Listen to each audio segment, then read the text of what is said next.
So hello my dear radiance, कैसे हैं आप सब लोग। उम्मीद है आप सब लोग अच्छे से होंगे और पढ़ाई लिखाई मजे से कर रहे होंगे। तो आज की इस वीडियो में हम डिस्कस करने वाले हैं क्लास 10 का तीसरा chapter pair of linear equation exercise 3.1 का क्वेश्चन नंबर का फर्स्ट। क्वेश्चन नंबर फर्स्ट क्या कह रहा है कि यहाँ पर हमें जो भी इक्वेशन सवाल दिए हुए हैं उनको हमें ग्राफ की सहायता से उनके सोल्यूशन को फाइंड आउट करना है। तो पहला जो सवाल है, पहला सवाल है वो ये कह रहा है कि 10 स्टूडेंट ऑफ ए क्लास 10 टूक अ पार्ट मैथमेटिक्स क्विज, यानी क्लास 10 में टोटल 10 स्टूडेंट है जो कि किसी कंपटीशन में मैथमेटिक्स क्विज में हिस्सा ले रहे हैं। ठीक है। और नेक्स्ट कह रहा है कि the number of girls is 4 more than the number of boys. तो सबसे पहले हम कंसीडर कर लेते हैं let the number of girls, the numbers of girls be x, यानी यहाँ जो लड़कियों की संख्या है उसको हम एक्स मान लेते हैं। इसी तरह से जो लड़कों की संख्या है यानी बॉयज़ की जो संख्या है the number of boys be y. ठीक है। तो टोटल कितने स्टूडेंट हैं क्लास 10 में जो मैथमेटिक्स क्विज में भाग ले रहे हिस्सा ले रहे हैं? टोटल 10 स्टूडेंट हैं। तो ये इक्वेशन नंबर 1 बन गया।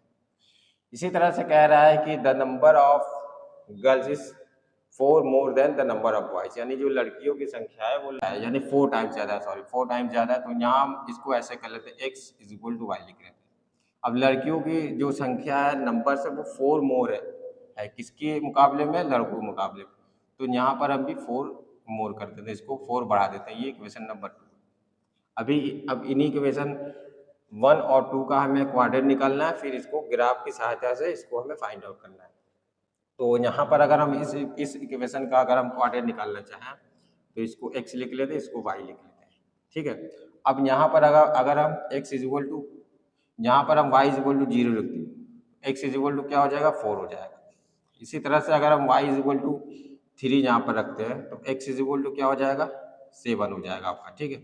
यानी इसके दो क्वाड्रेंट मिले, क्या मिला? पहला मिला 4 0 और दूसरा मिला 7 3। ठीक है। इसके दो क्वाड्रेंट मिले। इसी तरह से अगर आप इसका निकालना चाहें, इस वाले इक्वेशन का, इक्वेशन 1 का निकालना चाहें तो हम कैसे लिख सकते हैं इक्वेशन 1 को? इसको ऐसे लिख सकते हैं x is equal to 10 minus y.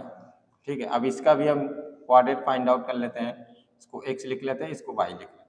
ठीक है। अब यहाँ पर हम क्या करते हैं कि y इज इक्वल टू हम यहाँ पर 2 लिखते हैं, तो x इज इक्वल टू कितना हो जाएगा? 10 माइनस 2, यानी x इज इक्वल टू 8 आ जाएगा। अब y इज इक्वल टू हम क्या लिखते हैं? 3 लिखते हैं, तो x इज इक्वल टू कितना हो जाएगा? 10 माइनस 3 7 हो जाएगा यहाँ। यानी जो इसके कोऑर्डिनेट मिले वो क्या मिले? 8 और 2 एंड 7 और 3 इसके कोऑर्डिनेट मिल गया हमें। ठीक है। अब इसी को हमें ग्राफ पर ट्रेस करना है। तो यहाँ पर हम एक टेम्परेरी एक ग्राफ यहाँ पर बना लेते हैं। ये हमारे पास x एक्सिस है और ये हमारे पास y एक्सिस है। ठीक है। तो यहाँ पर हम कुछ, ये y एक्सिस है, ये y डैश है, ये x डैश है और ये x एक्सिस है, ये x पॉजिटिव है। तो यहाँ पर हम कुछ नंबरिंग कर लेते हैं, यानी 1 2 3 4 5 6 7 8 ये हो गया आपका।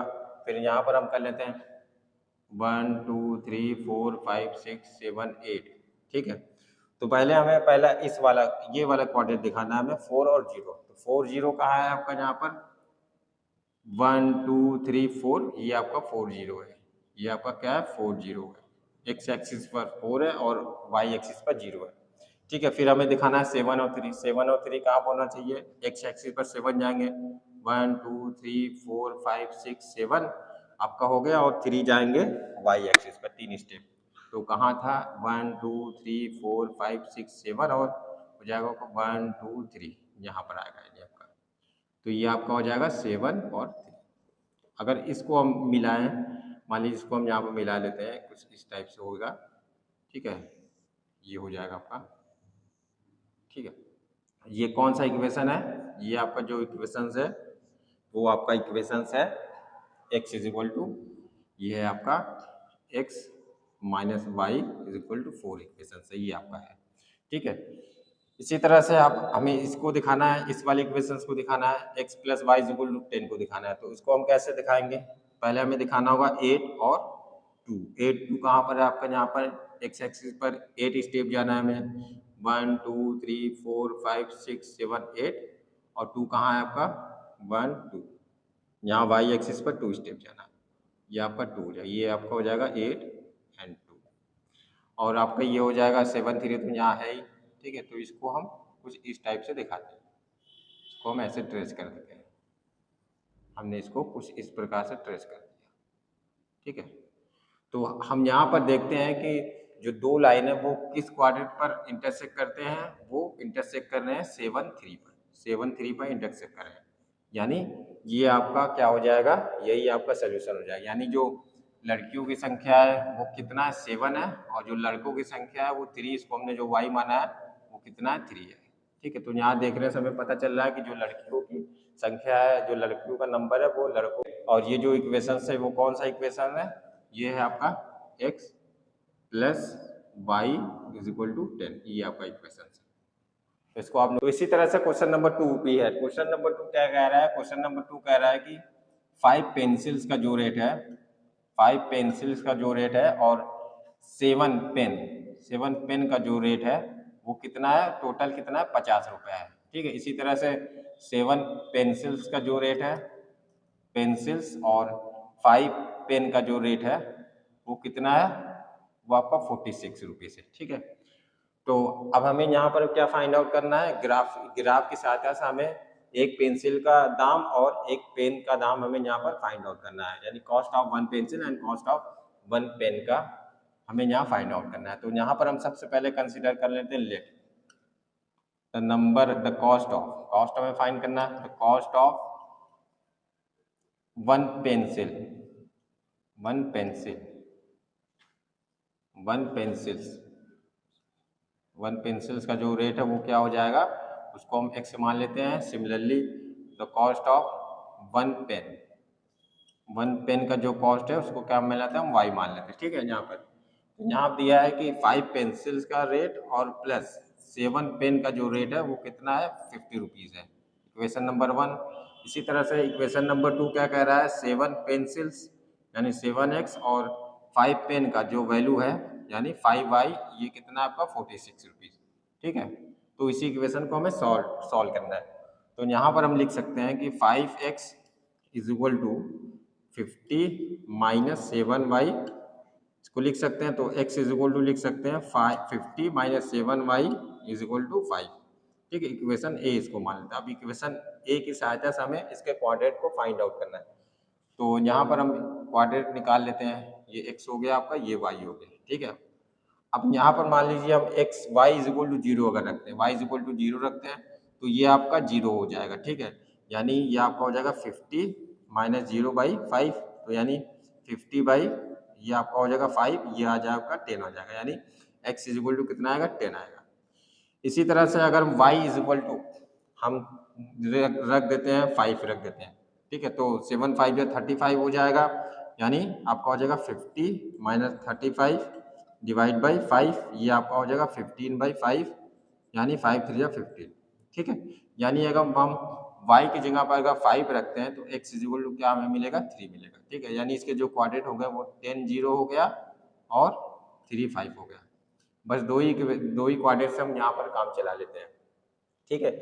इसी तरह से अगर हमें इस वाले इक्वेशन का हमें क्वाड्रेंट फाइंड आउट करना है तो इसका भी हम आसानी से फाइंड आउट कर सकते हैं, ठीक है। तो यहाँ पर हम इसको लाइन खींच लेते हैं। तो ये जो क्वाड्रेंट इसको हम लिख सकते हैं 7, ये इक्वेशन है, इसको 7x is equal to 46 minus 5y, ठीक है। यहाँ पर हो गया आपका, तो x इज इक्वल टू हम लिख सकते हैं 46 माइनस 5y डिवाइड बाई 7, इसको हम इक्वेशन बी मान लेते हैं, ठीक है। अब इक्वेशन बी की सहायता से हम इसके क्वाड्रेट को आसानी से फाइंड आउट कर सकते हैं, ठीक है। तो यहाँ पर देखिए हम इसको क्वाड्रेट को यहाँ पर लिख लेते हैं, इसको x लिख लेते हैं, इसको y लिख लेते हैं, ठीक है। तो अब यहाँ पर देखिए अगर हम y की जगह पर 5 लिख लेते हैं, ठीक है। तो y जगह पर अगर हम 5 लिखते हैं तो 5 5 या 25, यानी x is equal to 46 minus 5 5 या 25 होगा डिवाइड बाई 7 होगा, ठीक है। यहाँ अगर इसको हम घटाएंगे तो 6 में से 5 गया 1 बचा और 4 में से 2 गया 2 बचा, डिवाइड बाई 7, 7 3 जा, ठीक है। यानी ये आपका, यानी अगर हमने y इज इक्वल टू 5 रखा तो x इज इक्वल टू आपका कितना आया, 3 है। ये इक्वेशन हो गया। दूसरा इक्वेशन क्या बन सकता है कि अगर हम y की जगह पर हम क्या लिख देते हैं, हम लिख देते हैं -2, ठीक है। तो माइनस माइनस प्लस आ जाएगा आपका, यानी x इक्वल टू 46 और ये हो जाएगा -5 और -2 डिवाइड बाई 7 हो जाएगा आपका। तो यहाँ पर जो आएगा आपका 46 प्लस 5 टू 10 हो जाएगा डिवाइड बाई 7, तो ये हो जाएगा आपका 56 डिवाइड बाई 7 जो कि 8 बार में कट जाएगा, यानी यहाँ आएगा आपका 8 आएगा। ठीक है, यानी इसके दो क्वाड्रेंट मिल गए हैं। तो इसके दो क्वाड्रेंट क्या मिले हैं, पहला मिला हमारे पास 3 और 5 और दूसरा क्या मिला हमारे पास 8 और -2। ठीक है, तो इसको भी हम यहाँ पर ट्रेस कर लेते हैं। तो ट्रेस करने का आसान तरीका है, एक टेम्परेरी ग्राफ हम यहाँ पर बना लेते हैं। ठीक है, यहाँ पे इसको नंबरिंग कर लेते हैं हम 1 2 3 4 5 6 7 8 और यहाँ भी कर लेते हैं हम 1 2 3 4 5 6 7 8। ठीक है, तो सबसे पहले हम इस वाले ग्राफ का दिखाते हैं 10 और 0। तो यहाँ पर हमने कितना लिया 1 2 3 4 5 6 7 8 और 9 10 हो गया आपका। 10 और 0 आपका यहाँ यहीं पर आएगा, ये कौन सा है आपका 10 और 0 है। ठीक है, इसी तरह से हमें 3 और 5 दिखाना है, हमें यहाँ पर 3 और 5 दिखाना है। तो 3 कहाँ हो जाएगा आपका 1 2 3 एंड 5, 1 2 3 4 5 यहाँ पर आपका हो जाएगा, ये हो जाएगा आपका 3 एंड 5। ठीक है, अब इस दोनों इक्वेशन, इस दोनों लाइन को क्या करते हैं हम मिला लेते हैं। इस लाइन को हम दोनों को मिला लेते हैं, हमने इसको यहाँ पे मिला लिया। ठीक है, और इस जो जो ये इक्वेशन है वो कौन सा इक्वेशन है, वो पहला इक्वेशन है, यानी यहाँ ये 5x प्लस 7y, ये कौन सा इक्वेशन है आपका 5x प्लस 7y, ये आपका 5x plus 7y is equal to कितना है आपका 50 है। ठीक है, ये पहला इक्वेशन है। इसी तरह से हम दूसरा इक्वेशन भी ट्रेस कर लेते हैं। दूसरा इक्वेशन हमारे पास क्या है 3 और 5 है। 3 और 5 कहाँ है, यहीं पर है 3 और 5, यानी यही इसके सोल्यूशन होंगे। 3 और 5 है। दूसरा में क्या दिखाना -2 और 8 दिखाना। -2 क्या है, इधर आएगा 1 2 3 4, -2 हो गया आपका 1 2 हो गया यहाँ पर और 8 दिखाना है। तो -2 और 1 2 3 4 5 6 7 8। ठीक है, यहाँ हो जाएगा आपका -2 और 8। ठीक है, तो इसको भी हमें ट्रेस कर लेना है। तो जब हम इसको ट्रेस करेंगे तो वो ये कुछ इस टाइप से, कुछ इस तरह से करेंगे, ऐसे जाएगा मान लीजिए। ठीक है, ये इक्वेशन आपका ऐसे गया। ठीक है, तो ये कौन सा इक्वेशन था, ये था आपका दूसरा equation 7x plus 5y is equal to 46। ये कौन सा इक्वेशन था 7x plus 5y is equal to 46।